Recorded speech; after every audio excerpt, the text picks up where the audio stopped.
విచ్చేసిన సహచర పెద్దలు అంబటి శ్రీని గారు, గుండు రఘురామ్ గారు, అన్వర్ సూరిబాబు గారు, ఎన్ని ధనంజయ్ గారు, పిఎస్ గోపి గారు, రమేష్ గారు, మరి సౌద వైకుంఠరావు గారు, మండవిల్ రవి గారు, రిషి గారు, మరి శంకర్రావు గారు. ఈరోజు ఈ పత్రికా విలేకరుల సమావేశానికి ముఖ్య అంశం ఏంటంటే, రండి మూలపేట పోర్టుకి కదిలి రండి అనే కార్యక్రమాన్ని ఈ నెల 30వ తారీఖున మూలపేట పోర్టుకి అందరం కూడా కలిసి జిల్లాలో 8 నియోజకవర్గాల్లో ముఖ్య నాయకులందరూ కూడా వెళ్ళడం జరుగుతుంది. అది మరి అందరికీ తెలిసిందే. గత ప్రభుత్వంలో జగన్మోహన్ రెడ్డి గారు ఈ మూలపేట పోర్ట్ని సుమారు 4,362 కోట్లతో ఈ కార్యక్రమాన్ని చేపట్టారు. మరి అప్పటికే 70% పనులు పూర్తయిన సందర్భంలో మరి ఆనాటి మన జిల్లాలో సంబంధించి ఇది ఒక పెద్ద అచీవ్మెంట్. ఎందుకంటే గత 75 సంవత్సరాలకు కూడా ఇది మన శ్రీకాకుళం జిల్లాలో ఇలాంటి కార్యక్రమాన్ని, ఇలాంటి పోర్టుని ఎప్పుడు కూడా మన ఎన్ని ప్రభుత్వాలు వచ్చినా కూడా చేసే సందర్భాలు లేవు. మరి ఈరోజు ఈ ప్రభుత్వం, ఆ ప్రభుత్వంలో జగన్మోహన్ రెడ్డి గారు చేసిన కార్యక్రమాన్ని మనందరం ప్రజలకి, జిల్లాలో ప్రజలందరూ కూడా తెలియజేయడానికి ఈ కార్యక్రమాన్ని చేపడుతున్నాం. మరి మీరందరూ కూడా ఆ రోజు అంత మీడియా వారు అందరూ కూడా వచ్చి సహకరించి ఈ కార్యక్రమాన్ని జయప్రదం చేస్తారని కోరుతూ, మరి ఈ కార్యక్రమం యొక్క కొన్ని అంశాలని కొంతమంది మన పెద్దలు వివరిస్తారు. మరి ముఖ్యంగా ఈ కార్యక్రమాన్ని ఉద్దేశించి బ్రీఫ్గా మన అంబటి శ్రీని గారు చెప్పవలసిందిగా కోరుతున్నాం.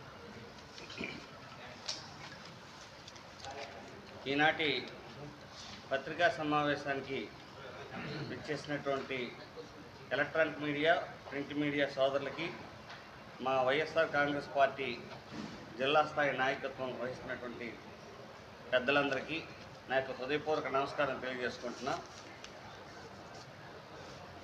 ఈ నెల 30వ తేదీన మూలపేట పోర్టు సందర్శిద్దామని వైఎస్ఆర్ కాంగ్రెస్ పార్టీ పెద్దలు, జిల్లా పెద్దలు గౌరవ శ్రీ ధర్మాన కృష్ణదాస్ గారు నాయకత్వంలో, అలాగే మాజీ మంత్రి ధర్మాన ప్రసాదరావు గారు, అలాగే మా పార్టీ రీజనల్ కోఆర్డినేటర్ బూడి ముత్యాల నాయుడు గారు, పార్లమెంటరీ కాన్స్టిట్యున్సీ ఇన్ఛార్జ్ మన తమ్మినేని సీతారాం గారు, మన స్థానికుల నాయకత్వం వహిస్తున్నటువంటి వైఎస్ఆర్ కాంగ్రెస్ పార్టీ నాయకత్వం వహిస్తున్నటువంటి ప్రతి నియోజకవర్గానికి సంబంధించిన సమన్వయకర్తలు, అనేక మంది క్యాడరే కాకుండా సామాన్యమైన పౌరులు కూడా వెళ్ళి ఆ యొక్క పోర్టు సందర్శిద్దామని చెప్పేసి నిర్ణయం తీసుకోవడం జరిగింది. పార్టీ పిలుపునిచ్చింది.